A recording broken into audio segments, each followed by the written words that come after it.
Hello, and I want to welcome you to the Stroke Advocacy Network webinar, Make a Difference in Washington, D.C. Believe it or not, it really is possible.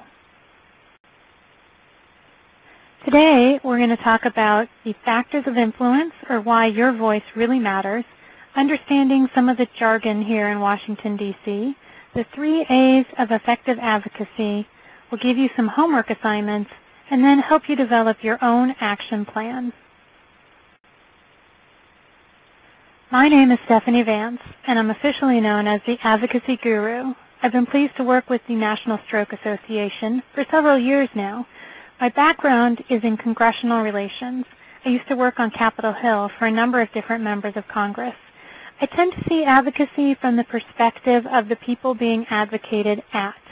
So that's what I want to share with you today. Believe it or not, citizens are some of the most effective people in an elected official's office.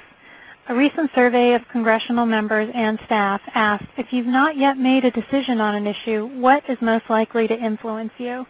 The #1 item, in-person issue visits from constituents. In fact, a visit from a lobbyist came in at #5. Everything above it was personalized communications from constituents. So your voice clearly matters. Information about this report is available through the Congressional Management Foundation. You can find them at www.congressfoundation.org. Really, the most important person in a legislator's office is you. I can remember that the first question I would always ask when someone came into our office was, are you a constituent? Also, having a baby with you doesn't hurt.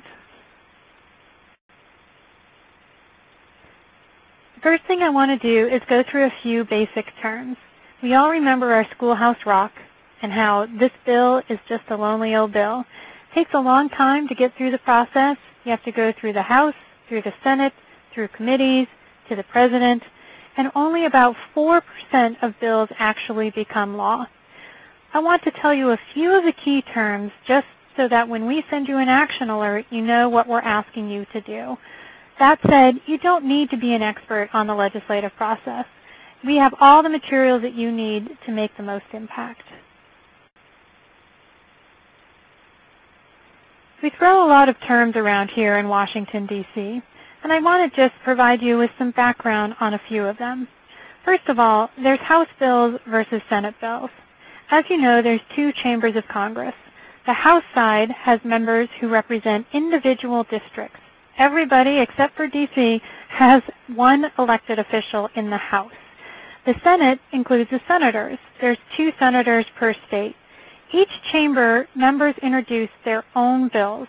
So if you see an HR number, you'll see that that's a House side bill. If you see an S number, that's a Senate bill. Sometimes those bills are introduced in both chambers, and so you'll see an HR number and an S number.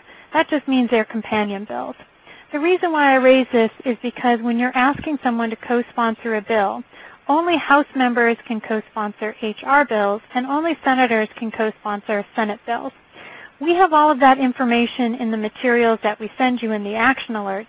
This is just to let you know why it is we're asking for things that way.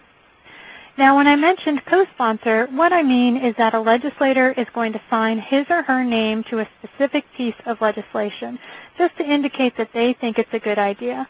The more co-sponsors we get, the more likely we are to be able to push a bill through the process.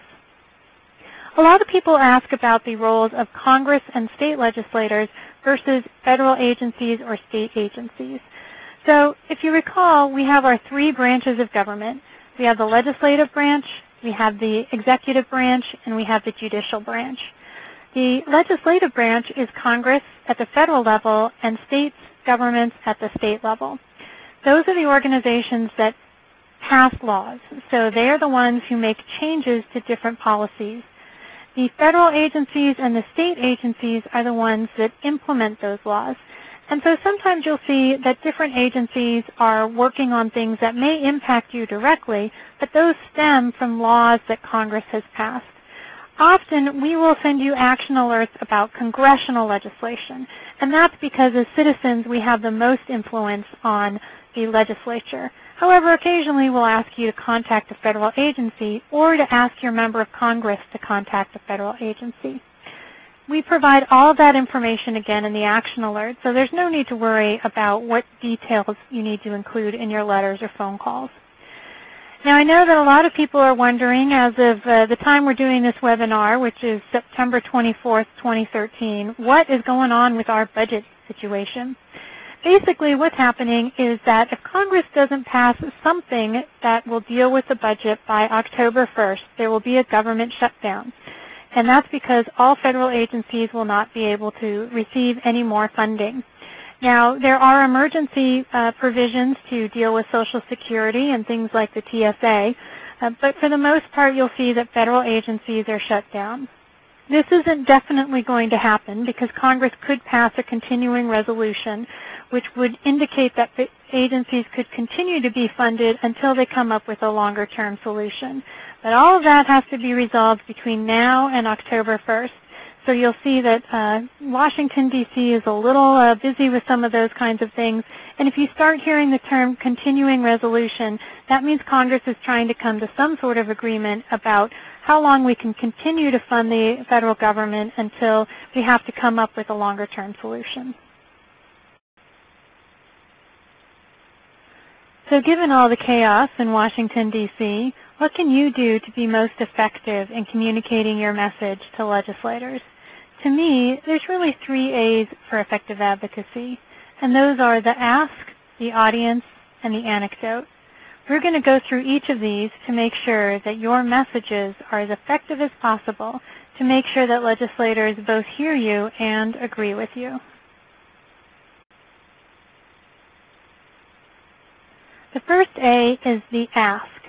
A lot of people want to educate their elected officials about issues, and that's great. Elected officials do need to understand the challenges that you face as a stroke survivor, but we also need to ask them to engage, to do something specific. Now, the good news is that you don't need to think of those asks for yourself. The Stroke Advocacy Network has an action center that will provide you with all the information that you need. To get started in understanding the ask, you'll want to go to www.stroke.org. Then click on the Advocate button. From there, you'll land on the Stroke Advocacy Network page. If you haven't registered to join the Stroke Advocacy Network, you'll see at the top of the page a place where you can join the Stroke Advocacy Network now. That will give you access to the latest and greatest information and action alerts. When you scroll down on the Action Center page, you'll see that there's a section that says Take Action on Federal Issues or Take Action in Your State. That's under the Speak Out item. Now, for the most part, state legislatures meet at the beginning of the year, and they're in session for only a few months. So when you go to that page, you might see that there's no particular action alerts for your state at that time. Federal issues, however, happen all year round. So when you click on that button, you will usually see a current action alert that you should consider responding to. When you click on the Take Action on Federal Issues link, you'll find that you wind up on a page that looks like this. This is the Current Alerts page. Now, depending on when you're viewing this webinar, you'll see different issues. But for now, one of our key issues is preserving access to Medicare therapy services. If you haven't responded to this action alert yet, please do so as soon as possible. Congress needs to make a decision by December 31st on whether they're going to extend what's known as the exceptions process. If they don't, we might start to see some limits to our access to physical, occupational, and speech therapy services. Your voice needs to be heard on this issue, so respond to the action alert today. You'll also find on this site that there is action alerts on supporting funding for stroke-related medical research and supporting return-to-work resources. These are both excellent opportunities for you to be heard by legislators on some key policy issues. When you click on the Action Alert link, you'll find a page that looks like this. The good news is that this provides all of the background information you need on an issue as well as a already written letter. Now when you get to this page, you'll see that it will ask you for your street address information. The reason why we need to get that information is because we need to make sure that your letter goes to the right representative and senators. Your voice is most powerful when you're speaking to those who represent you, and the only way they can know that is if they know your street address. So all you need to do, you click on the action alert, you review the background, you review the letter, and then you can quickly and easily send an email to your legislators. Now once you've got a sense of the ask, it's a good thing to know something about the audience, and this is the people you're communicating with. 3 key things that I think would be useful to know as you're developing your messages is, first of all, who do they represent, which means how are you relevant to them, what district do they represent, what are they interested in, and you can find that out by looking at committees and their legislation, and what are their politics. I'll show you a couple resources to figure all that out. If you aren't sure who your legislators are, it's very easy to figure it out. From that Stroke Advocacy Network homepage that we discussed earlier, you'll see a link to find your legislators. Then you'll come to a page where you enter your zip code, and in some cases you may need to enter your full address. And the reason for this is because legislators' district lines often don't correspond with zip codes, so they'll need your full address to figure out who represents your specific area. Once you do that, you will get to a page where you can see the actual pictures and websites of relevant legislators. I'm going to show you right now how that works. To find your legislators from the Stroke Advocacy Network homepage, scroll down to this link on the right which says Find Your Legislators. Once you click on that link, you'll come to a page where you're asked to input your zip code. And again, remember that in some cases you need to input your full address so they can make sure that they connect you with the right people. I've input a zip code for California, and I found the California legislators associated with that zip code. I'm going to use the 2 senators as an example. When you enter your zip code and you get the specific names of your elected officials, you'll also see contact information and biographical information underneath their pictures. Most important thing to do is to click on their website links, and then you can review their issue pages. That will give you a lot of information about some of the things that they're interested in, and it will help you tailor your message. You might want to also take a look at some of the bills they've introduced. You can do that by going to congress.gov. Then you can take a look at your specific legislators and look at some of the bills that they have sponsored. If they sponsored a bill, that means that it's very important to them. And sometimes you'll find that they've sponsored bills that may not be related specifically to stroke issues, but may be related to something that you can connect with. For example, I've seen a lot of legislators introduce legislation on veterans issues. So if you have a veterans connection, that's always something good to bring up. Or perhaps you might have legislators who are interested in small business or economic development issues. Those would be great legislators to raise some of the return to work issues. So take a look at congress.gov, look up some of the bills that they've introduced, and use that information to help tailor your message. To help you gather all this information, we've put together a legislator intel worksheet. The worksheet gives you spaces to write down some of the issues that they've co-sponsored, some of the committees that they're on, and some of the policy issues that really get them revved up. So as you look at this, you can use some of the resources that we've already mentioned to find those issues, to find that language that really resonates with them, and to fill this in so you've got that information at your fingertips.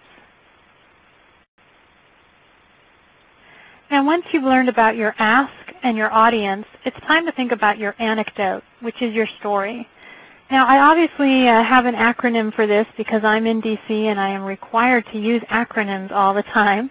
And our acronym today is SPIT. That stands for Specific, Personal, Informative, and Timely.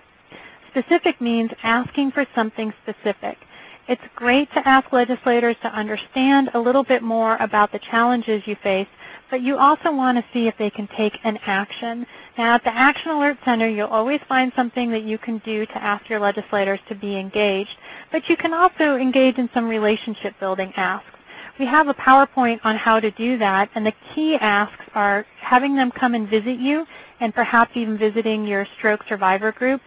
Or you may want them to have a meeting with you in the district or even connect with you through social media. So that's the S, which is specific. The P is personal. What you bring to the table is really your personal story. You connect all the weird things that happen in D.C. back to the legislators' districts. So you want to think about your own journey and how you can relay that to legislators. You'll need to do it succinctly. You want to make sure that you're getting the key points out, but it's that personal story that really matters. Now, the I is for informative. If you've got some background and information about the impacts of stroke in your community, do go ahead and provide that. You can also check in with the Stroke Advocacy Network staff. They'll be able to provide you with that information as well. But remember, you don't need to know all the specific details about stroke. All you need to do is to make sure that your personal story is relevant, and if you have some facts and figures, that can be valuable to the legislator as well. And then the T is for timely. You want to make sure that you get these messages to legislators before they actually have to make a decision on them. Nothing frustrates a legislator or staff person more than having someone call them after the fact and say, I wish you voted this way. I always used to say that that would have been great information to get before the vote. So remember, at the Action Alert Center, you will always find the most timely and up-to-date action alerts that you can use to make sure you get your message across at the right time. So that's the SPIT rule: specific, personal, informative, and timely. To help you implement that SPIT rule, we put together what we call a message formula for you. So this works in all of the different things we've talked about: the ask, what you know about the audience, and your personal story. So you start this with obviously saying your name and where you're from, because that establishes your relevancy with the elected official. You might be writing to them or you might be meeting with them. So in this case, we're saying, I'm writing to you today about make your policy or relationship building ask. Obviously, the current one for when this webinar is being recorded is to stop the therapy caps. And that's something that we've described a little bit in more detail earlier on in the session. If you want to make a relationship building ask, you can say, I'm writing to you today to ask you to come and, for example, visit our stroke survivor group. Then the next point would be to say, knowing of your interest in, and that's where you might work in some things that you've learned about your audience. So maybe you know they're particularly interested in some certain policy issue. You've read on their issues pages some of the things that really get them up in the morning. That's where you'd want to work that in. This is important to the people I represent because, and that's where you tell your personal story, your own journey as a stroke survivor, and some of the challenges that you've faced. That's why we really hope that you will. That's where you make the ask again. It's always good to make it twice. You may not get an answer right away, but as long as you've asked, it switches the switch in their head that says, oh, you're asking me for something, I have to respond. Then it's time to come up with some follow-up ideas. And we have a 3 relationship building tactics webinar on the Stroke Advocacy Network site. So take a look at that. That will help you with some of the follow-up ideas. But you really want to make sure that you're building a relationship with the legislators and the staff person. And then finally, make sure you get the contact information for all the appropriate people in the office. They do want to stay in touch with you, and you want to make sure that you know the best people to contact when you have questions or if they have questions as well. Now, to help pull all this together and to pull your anecdotes together, we've created a Developing Your Story worksheet. We're also putting together a slideshow on developing your story. You can use this to sketch out your ideas, and all of this is available in the Advocacy Toolkit, which is under Resources on the Stroke Advocacy Network homepage. I'll show you in a moment where you can find that. Now, from our good old Stroke Advocacy Network homepage, you'll find a Resources tab at the top. And when you mouse over that, you'll see that you can select Advocacy Toolkit. When you do that, you'll get to a page that looks like this. There's a lot of different options here for learning more about being an effective advocate. If you're willing to take the next step and connect with legislators in the district, under that same resources page, you'll see a district toolkit. That will help you put together a really effective meeting and/or site visit that will help you get the message across to your legislators. Now finally, I want you to think about some of your delivery options. We've talked a lot about the email outreach that's available through the Action Center. We've talked a little bit about having some meetings in the legislator's district. Remember, you don't have to come to DC to have a meeting with a legislator. And there's even staff people at the local level you can connect with. I think it's also a good idea to find your legislators on Facebook, Twitter, LinkedIn, and YouTube and follow them on those channels. Every once in a while, they'll post something that maybe you can even comment positively on. And if you do that, you will definitely be noticed. Usually the comments are pretty negative, and any positive comment definitely gets a legislator's attention. So follow them on those channels and see if there's opportunities to say something nice about what they're doing in the district. I hope you got at least 1, 2, or hopefully 3 ideas out of our webinar today. Here's a short checklist that you can think about. We've talked a lot about the Therapy Caps Action Alert. Remember, if you're watching this at a different time, that action alert may not be up, but there will always be something there that you can respond to. Follow your legislators on social media. Research your legislators using some of the resources we've mentioned. Sign up for future webinars. If you're on the Stroke Advocacy Network list, you will get the invitations to those on an ongoing basis. Make sure you encourage others to do the same. Plan for a local meeting or site visit, and if you're part of a stroke survivor group, it's very, very easy to get legislators to come and visit or even have their staff people come and visit. Develop your story. We provided you with a Developing Your Story worksheet, and it's in the Advocacy Toolkit, so a way to make sure that your personal story gets across. And finally, get others engaged. This is really an opportunity to magnify our voice in Washington, D.C. The more people who deliver the message, the more effective that message will be in making some real change. I want to leave you with this thought of the one little thing that makes all the difference. It's the silver bullet for effective advocacy, and it's persistence. As Calvin Coolidge said, nothing in the world can take the place of persistence. Talent will not, genius will not, education will not. Persistence and determination alone are omnipotent. The slogan, "Press On," has solved and will always solve the problems of the human race. I believe it will help us solve some of the problems that we're finding with stroke survivors and the role that government can play in helping. So persistence is the one thing that you can really do to make sure that you're making a difference. Take a minute to write down some specific actions you'll take in the next 6 months to advocate for stroke survivors. It may be something easy, like follow your legislators on some social media sites. It may be something a little bit more involved, like asking a legislator or a staff person to talk to your stroke survivor group. I really hope that you'll have gotten some ideas out of this, and that in particular you'll sign up for the Stroke Advocacy Network, be involved in responding some of the action alerts, and make sure that our voice is heard in Washington, D.C. If you've got any questions, comments, or concerns about your advocacy effort, do feel free to contact your Director of Policy Advocacy, Coral Causeway. You'll see her contact information here. You can always write down the simple email address of advocacy@stroke.org. And again, that's advocacy@stroke.org. Coral checks that regularly, and I know she wants to make sure that she's addressing all of your concerns, all of your questions, and helping you be the most effective advocates you can be. Thanks so much for tuning into this webinar, and I look forward to helping you as you go forth and advocate.